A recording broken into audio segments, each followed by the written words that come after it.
बिस्मिल्लाहिर्रहमानिर्रहीम। आज की बात में हम बात करेंगे नफ्सियात से। हमारा टॉपिक है डेल कार्नेगी की किताब है stop worrying and start living.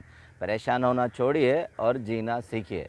इस पर हमने एक चैप्टर लिया है कि सुनहरी 7 तरीके बताते हैं। कहते हैं कि उन तरीक़ों को अपनाने पर आपका जहन किस तरह पुरसुकून रहता है।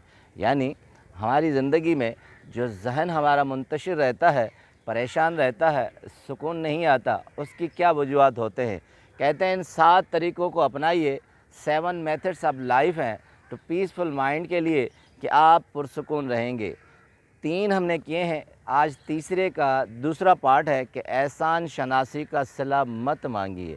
यानी अगर आप किसी पर एहसान करें, मेहरबानी करें, तो ये तवक्को मत रखें कि वो आपका शुक्रिया अदा करेगा या इसका और सिला देगा या इसके बदले में आपको कोई और जज़ा मिलेगी।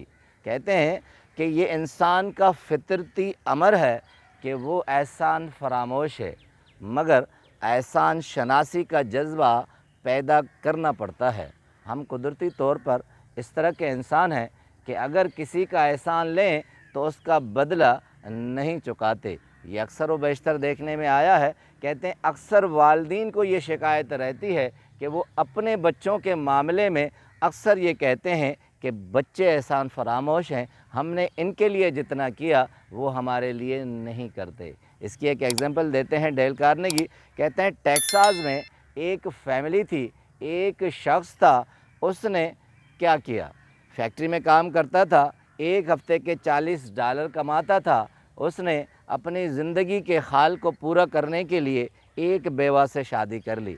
अब उसके 3 बच्चे थे, उनकी ज़िम्मेदारी उसने ले ली, उनका नान नफ़का उसने अपने उसमें ले लिया। और उसके बाद उस बेवा ने जो शादी की थी उसने शौहर को मनवा लिया कि बच्चों को कॉलेज में दाखिला दिलाया जाए। बच्चों को दाखिला दिलाया, उनकी छोटी छोटी ज़रूरत को पूरा किया, मगर वो दिन रात मेहनत करता था कुल्लियों की तरह और अपने जबर पर, दिल पर जबर सह के भी उनकी ज़रूरियात पूरी करता था। मगर उसकी बीवी ने कभी भी उसको ये महसूस नहीं करवाया कि तुमने हमारे ऊपर क्या क्या एहसानात किए हैं। मगर अक्सर वो समझती थी और सोचती थी कि ये उनका फ़र्ज़ है, शौहर का फ़र्ज़ है जो वो करता है।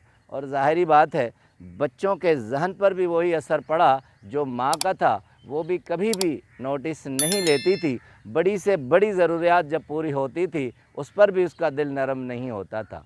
तो डेल कार्नेगी लिखते हैं रद्द-ए-अमल क्या हुआ कि जब वो बड़े हो गए और माँ जब बूढ़ी हो गई तो शौहर का दिल बुझ गया और वो ये सोचने लगा कि मैंने जितना कुछ किया है वो एक ज़रूरत के तहत किया है और अपनी फैमिली के साथ ज़िंदगी खुशगवार करने के लिए किया है। मगर कहते हैं डेल कार्नेगी कि ज़िंदगी का एक ऐसा स्टेज आया कि बच्चे एहसान फरामोश हो गए और वो बीवी भी उसी दर्जे में दाखिल हो गई। अब डेल कार्नेगी कहते हैं कि ये सारा कसूर माँ का था।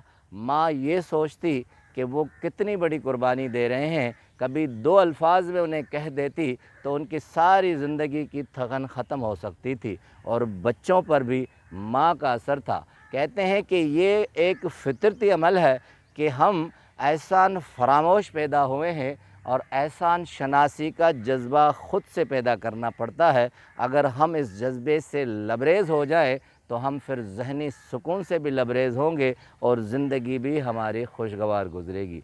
एक दूसरी मिसाल देते हैं डेल कार्नेगी कि मेरी खाला थी, मेरी खाला ने नानी को अपने घर में रख लिया और उसकी सास जो ज़ईफ़ थी वो भी घर पे थी। अब आप सोच सकते हैं कि दोनों औरतों को मेरी खाला को संभालना कितना मुश्किल होगा। उनकी सारी ज़रूरियात, उनकी सारी मजबूरियों को दूर करती। मगर कहते हैं कि मेरी खाला ने कभी भी उफ़ नहीं किया, किसी से शिकायत नहीं की, उल्टा उन दोनों की तारीफ़ करती थी कि मेरे साथ बहुत ताउन करती थी।